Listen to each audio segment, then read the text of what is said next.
स्वामी समर्थ. तुम्हा सगळ्यांच्या आपल्या स्वामीसूत्र ब्लॉग या चॅनलवर मनापासून स्वागत. जाणिले समर्था तुम्ही माझ्या मनीचे भाव, म्हणून मुखी असते सदा श्री स्वामी समर्थ नाव. जाणिले समर्था तुम्ही माझ्या मनीचे भाव, म्हणून मुखी असते सदा श्री स्वामी समर्थ नाव. तुमचे नाव ज्याच्या मुखी तो सदैव सुखी, तुमचे नाव ज्याच्या मुखी तो सदैव सुखी. या उक्तीप्रमाणे ज्याच्या आयुष्यात स्वामी आहे, स्वामींचं नाम आहे, त्याला साधं दुःखाची झळही पोचणार नाही. कारण अशा व्यक्तीला अतिशय उत्तमरित्या ठाऊक असतं की दुःख देणारा कुणीही असला आणि संकट कशाही रूपात आली तरीही आपल्याला वाचवणारा फक्त एक तो ब्रह्मांड नायक आहे, ज्याचा हात आपल्या डोक्यावर आहे, ज्याची साथ आपल्याला आहे. आणि ज्या व्यक्तीला स्वामींची साथ लाभते त्याला कोणीही दुःख देऊ शकत नाही, त्याला कोणीही त्रास देऊ शकत नाही. तर स्वामी भक्त हो, या गोष्टीवर तुमचाही विश्वास असेल तर कमेंटमध्ये श्री स्वामी समर्थ लिहायला विसरू नका. आजचा स्वामी संदेश अगदी तसाच आहे, प्रेरणा देणारा, आपलं हे आयुष्य कशा पद्धतीने जगावं हे शिकवणारा. कारण स्वामी संदेश म्हटलं तर त्यांचं एकच काम असतं, स्वामींपर्यंत नेऊन पोहोचवणं. म्हणूनच आजचा स्वामी संदेश ऐका आणि स्वामींपर्यंत जाऊन पोहोचा. जो स्वामींपर्यंत पोहोचतो त्याला पुन्हा कुठेच जाण्याची गरज भासत नाही. तर स्वामी भक्त हो, स्वामी काय सांगतात ते जाणून घ्यायचं असेल तर तुमच्यासमोर 3 अंक दिसत आहे. त्या 3 अंकापैकी एक अंक तुम्हाला तुमच्यासाठी निवडायचा आहे आणि तुमच्यासाठीचा खास तो स्वामी संदेशही ऐकून घ्यायचा आहे. तर चला मग लगेचच सुरुवात करूया. आता तुम्ही तुमचा अंक निवडला असेल अशी मी आशा व्यक्त करते आणि आजचा संदेशही सांगते. ज्यांनी 121 नंबर निवडला आहे त्यांना स्वामी काय सांगतात ते जाणून घेऊया. स्वामी अशा भक्तांना सांगतात, प्रसंग आणि विषय कोणताही असू दे, तुझे शब्द सुंदरच असायला हवेत. कारण लोक प्रसंग आणि विषय विसरू शकतात पण शब्द कधीच विसरत नाही. अरे, तुझ्या जिभेला हाड नाही पण कोणाचं हृदय तोडण्याची ताकद नक्कीच आहे. म्हणून शब्द वापरताना कोणाच्या हृदयाला धक्का पोहोचेल असे शब्द मात्र तू वापरू नकोस. इथेच कमवायचं आहे आणि इथेच गमवायचं देखील आहे.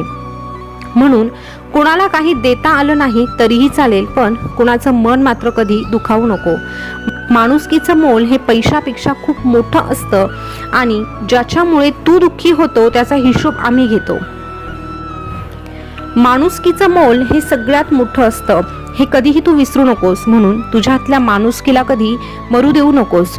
आणि हो, राहिला प्रश्न तुला दुःख देणाऱ्यांचा, ज्यांच्यामुळे तू दुःखी होतो त्यांचा हिशोब आम्ही घेतो, त्याची फिकर तू करू नकोस.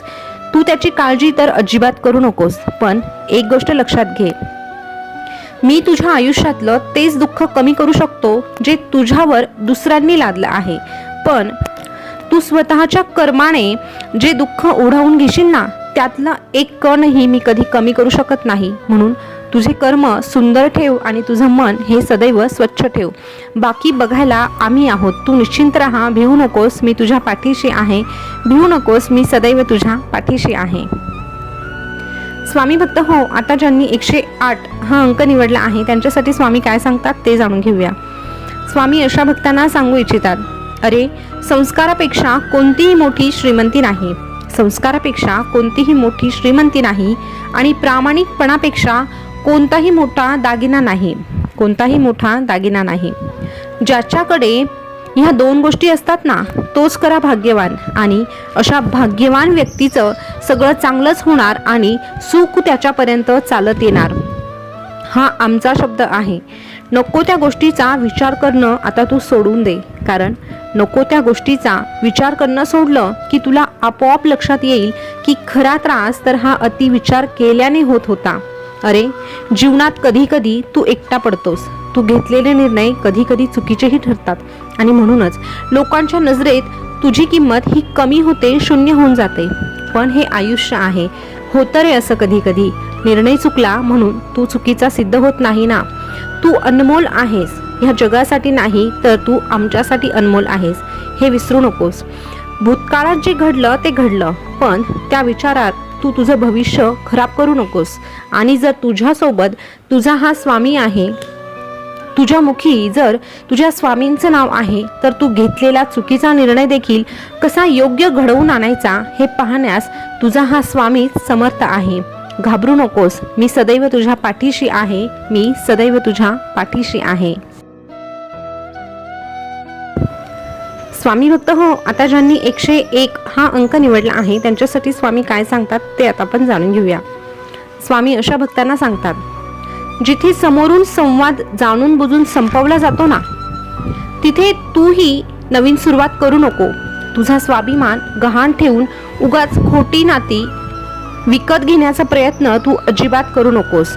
अरे, तुझ्या लोकांसाठी कधी झुकण्याची वेळ आली ना, तर तू आवर्जून झुकावं. कुठे तुझ्या लोकांसाठी जर तुला झुकण्याची वेळ आली तर तू आवर्जून झुकावं. पण जिथे प्रत्येक वेळी तुलाच झुकावं लागत असेल ना, तुलाच झुकण्याची गरज पडत असेल ना, तिथे मात्र तू थांबावं. कारण प्रेम नेहमी माफी मागणं पसंत करतं आणि अहंकार नेहमी माफी मागायला भाग पाडणं पसंत करतं. परमेश्वराच्या न्यायालयात न्याय फार वेगळा असतो. शांत राहून चांगलं कर्म तू फक्त करत राहा. इथं प्रत्येकाचा खटला चालू आहे. फक्त योग्य वेळेची वाट पाहणं तेवढं तुझ्या हातात आहे.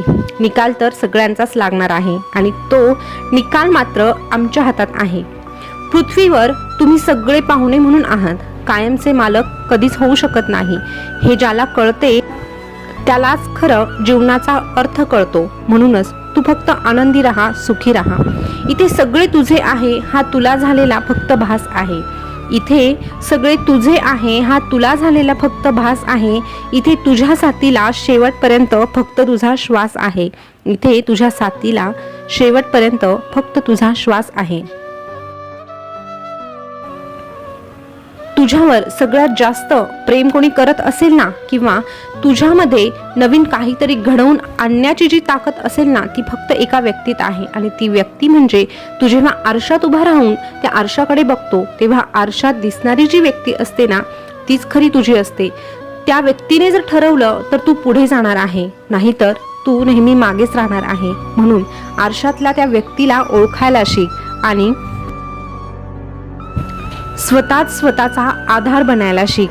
अरे, जी व्यक्ती स्वतःची मदत करते त्या व्यक्तीची मदत स्वतः स्वामी करत असतात, हे तू विसरू नकोस. म्हणूनच तर आम्ही तुला सांगतो की तू नाम घे. म्हणूनच आम्ही तुला सांगतो की तू फक्त आमचं नाम घे. तुझ्या त्या श्वासाप्रमाणे नाम घे. जो श्वास घेण्यासाठी तुला कधीच सांगावं लागत नाही, तो श्वास तू आपोआप घेतो. अरे, तू नाम घे इतके सहज जितका सहज येतो तुझा श्वास. मग सतत वाटेल तुला आम्ही सदैव आहोत तुझ्याच आसपास. आम्ही सदैव आहोत तुझ्याच आसपास. मग बघ, जेव्हा तू असं नाम घेऊन आमच्यावर डोळे झाकून विश्वास ठेवशील तेव्हा आम्ही हळूच येऊ मागून आणि कानात जाऊ सांगून, भिवू नकोस, मी तुझ्या पाठीशी आहे. भिवू नकोस, मी सदैव तुझ्या पाठीशी आहे. स्वामी भक्त हो, आजचा स्वामी संदेश तुम्ही ऐकला असेल तर आजच्या स्वामी संदेशमध्ये खूप छान अशी गोष्ट आपल्याला शिकायला मिळाली, ऐकायला मिळाली. तर स्वामी सांगतात की नातं हे प्रत्येकाशी चांगलंच ठेवण्याचा प्रयत्न करायचा, जाणून बुजून कोणाला त्रास द्यायचा नाही. पण एखाद्या नात्यामध्ये जर समोरची व्यक्ती आपल्याला किंमत देत नसेल किंवा आपल्या भावनांची तिला कदरच नसेल तर अशा व्यक्तीसोबत राहणं देखील तितकंच चुकीचं आहे. स्वतःवर केलेला तो एक प्रकारचा अन्यायच आहे. आणि स्वामी म्हणतात असा अन्याय तुम्ही कधीच स्वतःवर होऊ देऊ नका. फक्त अशा व्यक्तीला त्रास देण्याचा विचार करण्यापेक्षा, बदला घेण्याचा विचार करण्यापेक्षा हळूच त्या ठिकाणाहून निघून जायचं आणि आपला रस्ता शोधायचा. कारण अशी मतलबी लोक म्हणजे फक्त आपल्या डोळ्यांना झालेला भास आहे. खरं तर आपल्यासाठी फक्त आपलाच श्वास आहे. तर स्वामी भक्त हो, आजचा स्वामी संदेश तुम्हाला कसा वाटला हे कमेंटमध्ये नक्की सांगा. आणि असेच नवनवीन स्वामी संदेश तुम्हाला ऐकावेसे वाटत असतील तर आपल्या स्वामीसूत्र ब्लॉग या चॅनलला सबस्क्राईब करा. त्यासोबतच शेजारचं बेल बटन प्रेस करायला विसरू नका. कारण नवीन आलेला व्हिडिओ तुमच्यापर्यंत पोहोचावा असं वाटत असेल तर ते बेल बटन प्रेस करणं गरजेचं आहे.